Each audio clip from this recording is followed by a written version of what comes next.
Assalamualaikum warahmatullahi wabarakatuh. Selamat siang para mahasiswa sekalian. Kita hari ini akan mendiskusikan pada sesi yang kedua, kelanjutan dari pertemuan yang pertama kemarin, masih berbicara tentang konsep dasar dari metodologi penelitian. Hari ini kita mulai mengawali pertemuan kita dengan mendiskusikan tentang tipologi dari berbagai jenis penelitian, termasuk di dalamnya nanti jenis-jenis penelitian di bidang kesehatan. Jadi tipologi atau pembagian dari berbagai jenis penelitian kesehatan, pembagian ini sebenarnya menurut berbagai pandangan saja dari para ahli untuk memudahkan di dalam mengelompokkan jenis-jenis penelitian yang ada di dunia ini berdasarkan sudut pandang masing-masing. Namun demikian ini janganlah dijadikan sebagai dasar nantinya untuk mengelompokkan di mana posisi ataupun jenis penelitian yang akan kita lakukan. Karena bisa saja satu jenis penelitian ataupun satu topik penelitian yang akan kita lakukan, dia akan berbeda-beda dilihat dari cara pandang yang berbeda pula. Nah, untuk memudahkannya orang selalu menggunakan kelompok-kelompok jenis penelitian berdasarkan sudut pandangnya masing-masing. Baik, kita lihat pertama ada yang mengelompokkan jenis penelitian yang ada di dunia ini berdasarkan sudut pandangnya melihat dari tujuan apa yang diharapkan dari penelitian yang akan dilakukan. Nah, berdasarkan tujuan, maka jenis penelitian itu dibagi atas 3. Pertama ada yang kita sebut dengan penelitian penjelajahan atau disebut dengan explorative research. Nah, explorative research atau penelitian penjajahan ini merupakan penelitian yang tujuannya untuk menemukan hal-hal yang baru.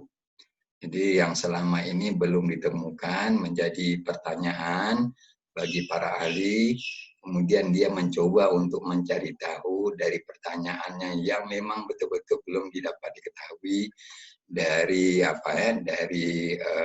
literatur ataupun jurnal-jurnal yang ada selama ini. Ini yang disebut dengan mengeksplorasi atau melakukan penjelajahan dari hal-hal yang belum didapatkan selama ini. Ini biasanya masuk nantinya ke dalam penelitian-penelitian dasar ataupun pure research. Nah, yang kedua ada disebut dengan penelitian pengembangan atau disebut development research. Nah, penelitian pengembangan merupakan penelitian yang memang merupakan penelitian kelanjutan dari penelitian sebelumnya. Dan ini tujuannya tentu untuk mendapatkan hal-hal yang inovasi baru, merupakan pengembangan dari yang sebelumnya. Nah, ini selalu dilakukan oleh R&D, kalau di industri-industri ataupun di perusahaan-perusahaan, ada sebuah bagian ataupun unit yang disebut dengan health and development. Jadi untuk pengembangan riset-riset maka atau pengembangan produk yang dia lakukan atau yang dia hasilkan, dia melakukan selalu kegiatan-kegiatan riset memang tujuannya untuk pengembangan dari produk-produk yang selama ini dia kerjakan. Yang ketiga ada disebut dengan penelitian verifikasi atau verificative research. Nah, verificative research yaitu penelitian yang bertujuannya hanya untuk melakukan pengujian ataupun verifikasi terhadap teori-teori yang masih berlaku selama ini.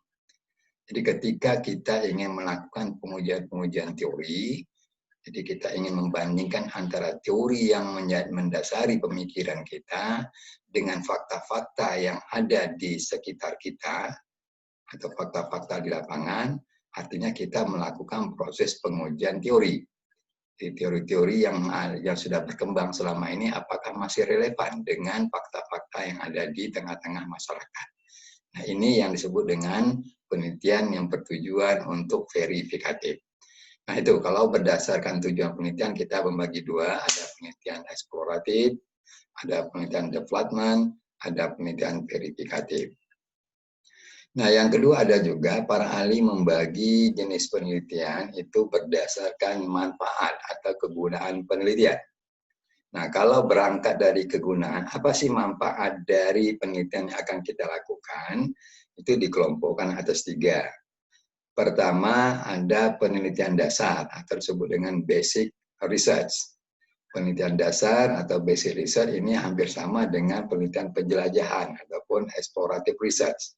Nah, manfaatnya adalah kita ingin mendapatkan hal-hal baru yang nanti akan memberi kontribusi terhadap penemuan ataupun menambah khazanah ilmu pengetahuan yang ada. Nah, ini biasanya berangkat dari penelitian dasar, penelitian kimia, penelitian biologi, penelitian fisika, dan sebagainya. Jadi ilmu-ilmu dasar yang memang tidak dapat diberikan secara langsung manfaatnya bagi masyarakat ataupun orang yang membutuhkan. Karena ini merupakan manfaatnya hanya sebatas manfaat teoritis. Nah, yang kedua ada yang disebut dengan penelitian terapan atau applied research. Nah, penelitian terapan tentunya penelitian ini berangkat dari permasalahan yang ada di tengah-tengah masyarakat. Ada kebutuhan praktis yang menyebabkan orang melakukan penelitian-penelitian yang ranahnya adalah penelitian terapan. Jadi manfaat yang didapat dari penelitian ini tentu harus dapat disumbangkan terhadap masyarakat sasaran tadinya. Jadi makanya manfaatnya adalah manfaat praktis. Yang ketiga ada penelitian evaluasi atau evaluation research. Nah, penelitian ini tentu bertujuan untuk melakukan evaluasi terhadap program, progres, kemudian hal-hal yang memang sudah direncanakan, kegiatan-kegiatan ataupun hal lainnya. Nah, biasanya ini dilakukan di dalam institusi-institusi yang sudah bagus tata kelolanya, ataupun di industri-industri yang selalu melakukan evaluasi riset untuk peningkatan kinerja, untuk peningkatan perusahaan, dan yang lainnya. Baik, para mahasiswa, itu 2 hal tadi berdasarkan tujuan penelitian, kita mendapatkan 3 jenis penelitian. Kalau berdasarkan manfaat juga ada dibagi atas 3 jenis penelitian, penelitian dasar, penelitian terapan, penelitian evaluasi. Nah, kemudian ada juga yang membagi jenis penelitian berdasarkan taraf pengambilan keputusan. Nah, berangkat dari sampai sejauh mana taraf pengambilan keputusan di dalam penelitian itu, maka jenis penelitian itu bisa dibagi atas 2. Pertama ada masuk dalam kategori penelitian deskriptif atau descriptive research. Nah, penelitian deskriptif yaitu penelitian yang bertujuan hanya untuk mendeskripsikan saja fenomena atau menggambarkan apa adanya fenomena yang menjadi perhatian kita. Ini yang masuk dalam kelompok penelitian deskriptif. Nah, cara pengambilan keputusan tentu dia hanya sampai pada level menggambarkan saja. Tidak melakukan penarikan keputusan berangkat dari pengujian hipotesis. Jadi itu bedanya. Jadi hanya sampai pada level menggambarkan, kemudian kesimpulannya tentu menggambarkan fenomena apa adanya dari variabel-variabel yang menjadi perhatian penelitian kita. Yang kedua ada penelitian explanation atau disebut dengan penelitian inferensial atau imperative research. Nah, penelitian imperative research berbeda dengan penelitian deskriptif karena level pengambilan keputusannya sampai pada melakukan penarikan keputusan dari hasil pengujian hipotesis. Makanya di explanation research ini kita akan melakukan penarikan kesimpulan. Nah, mana yang tinggi? Saya kira sama saja karena dia berbeda tujuan dari penelitian itu.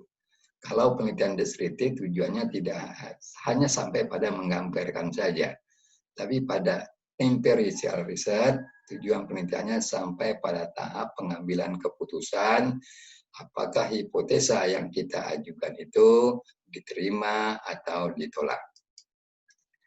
Yang keempat, berdasarkan pengungkapan variabel. Jadi ketika kita mengungkapkan variabel apa saja yang ada di dalam penelitian kita, kita bisa membagi jenis penelitian itu berdasarkan variabelnya. Ada 3 pembagian yang dilakukan oleh pakar metodologi. Pertama, ada penelitian disebut dengan penelitian perbandingan atau comparative research. Artinya apa? Pada penelitian perbandingan, kita akan melakukan perbandingan variabel. Jadi variabel penelitian kita akan kita bandingkan dengan variabel yang sama pada kelompok-kelompok yang berbeda. Itu disebut dengan penelitian perbandingan. Yang kedua ada correlational research atau penelitian hubungan atau penelitian korelasi. Nah, tujuannya pembukaan variabelnya kita akan menghubungkan kedua variabel antara variabel sebab dengan variabel akibat atau variabel independen dengan variabel dependen. Yang ketiga ada disebut dengan jenis penelitian eksperimental atau eksperimen riset. Nah, pada penelitian eksperimen kita ingin menguji pengaruh apa yang kita akan lakukan nantinya menjadikan perlakuan. Kemudian kita akan melihat efek dari pemberian perlakuan itu. Ini yang masuk dalam penelitian eksperimental. Nah, biasanya ini dilakukan di laboratorium dan ada juga penelitian eksperimen juga dilakukan di tengah-tengah masyarakat.